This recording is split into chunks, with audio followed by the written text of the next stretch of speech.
out what you are here for. The juice, okay? The juice. Okay, 10 ways to travel the world for less, okay? When you are on a budget, you're trying to find a way, don't you? Okay, all right, so tip number 1 is to travel during off-peak season. What does that mean? Off-peak season is basically when it's not a popular time to travel. For example, we went to Hawaii. Check out our Hawaii on a budget video. We traveled during peak season. It was a little bit more expensive because it was peak season, but we needed to get away, guys. It was cold, and I'm like, you know what? It's cold. Let's get away. So we paid a little bit more, although we did save money because we did try to make the trip within a budget. We saved in different places, but if we wanted to get less, we would travel off-peak season. And from what I'm learning is Hawaii, the best time to travel Hawaii from what I've read is between July, August, September. You could look up that for yourself, but it wasn't an off-peak season when we went in January. So you want to go when it's not popular in an off-peak season, okay? Tip number 2, use a budget airline and book your flight in advance, okay? Try to take advantage of that. We just did a video on flights. When is the best time to get your flights? When is the best time to book them? What is the best time to travel? So check out that video on our channel, all right? So try to book your flight with a budget airline or trying to book your flight in advance. Tip number 3, stay in a hostel or a budget accommodation. When I was in my 20s, I traveled to Europe and I was in Amsterdam, and I stayed at a hostel. And guys, let me tell you, it was one of the best times. I had so much fun, but it may not be for everyone, okay? I know some people, hostel is a different group of people, sometimes a different crowd. So you may not want to stay at a hostel. You may want to look into like maybe staying in a hotel or a different location that's not so close to where everything is. So that will probably help you save money, or stay in an Airbnb that's not so close, and it'll help you commute to the tourism location. And that way you actually get to know the place that you're visiting. You're not just a tourist. When you're a little bit further, you have to move, and you have to find ways to get around. So that would probably force you to check out the place, okay? Tip number 4, cook your own meal instead of eating out, okay? When we were in Hawaii, we did a lot of cooking in our hotel.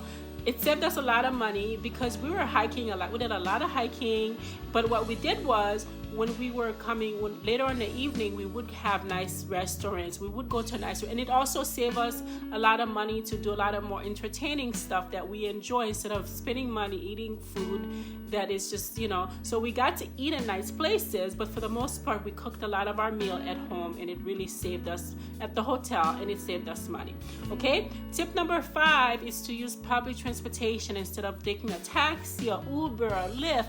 I know when we're traveling, we could get kind of like fancy, right? We don't want to take public transportation because it's too much. But honestly, I find that taking public transportation open your eyes to the place that you're visiting way more. When I was in France, I took public transportation a lot.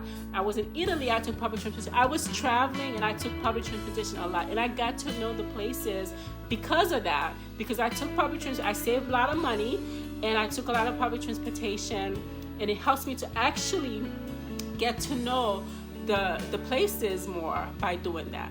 Tip number 6 is to look for free activities and attraction. All right, when you're a tourism, people could tell you're tourism, right? They come at you, they're trying to sell you these package deals, and it could get kind of expensive. So try to look at some free activities. There's meetups you could do. You could meet new people and get into activities that are for free, but you could still get to know the places. You don't have to go spend a ton of money and trying to do things and fancy attraction. You're there to experience a culture, not necessarily to do the things. You could do a lot of the same things in the same places, but you could experience the culture of the place without spending so much money on attractions and activities, okay? Tip number 7, use travel reward points and credit card rewards. I know a lot of credit cards are offering these kind of deals, but the only thing is you want to make sure that if you are going to try to use the points, you buying things so you could get points, just make sure that you're paying off your credit card. You don't want to end up like, losing out because you're trying to get rewards, but you're really not getting anything because you're spending more money that you're not paying the credit card. It's a vicious cycle, and then they'll end up charging high interest rate. I could go on and on forever. All right. I know that my husband, their jobs, a lot of big corporate companies, they give their credit cards. My girlfriend, husband, they travel a lot, and they get to get deals because of that, because they're saving, they get rewarding. Okay. Tip number 8, consider volunteering or work exchange program. All right. So if you could volunteer at a place, you get to stay there for free, and you get to work there. You work is basically working in exchange for free room and board. All right. When I was a few years ago, I decided that it was too cold. I needed to get away. I went to California. I stayed there for a whole month. And I was in Oceanside, and I volunteered. Although it wasn't an exchange program for me to get money, for me to stay there for free, but it was a great experience because I actually got to know the place, because it was one of the places that I wanted to move to. Okay. Tip number 9, use discount website and apps. There's a ton of those apps. I don't need to tell you, there's a ton of apps out there, website you could look into that may have packages. Just be careful, do your research, and look into that. Okay, tip number 10, be flexible with your itinerary. Be willing to make adjustments to save money. All right. If you are able to travel, I know a lot of people are working from home now these days, trying to find ways where you can get away. For me, I've worked from home for over 13 years now. And let me tell you, I try to take advantage of it, but sometimes it's hard because I have other commitments here.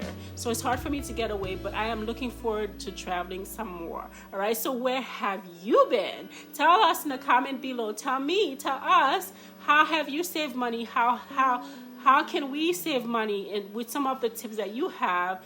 And share that in the comment below. And if you have any other things you'd like to share with us, we're more than welcome. Where have you traveled to? Okay. Don't forget to subscribe. Don't forget to engage. And we'll see you in the next video. Bye.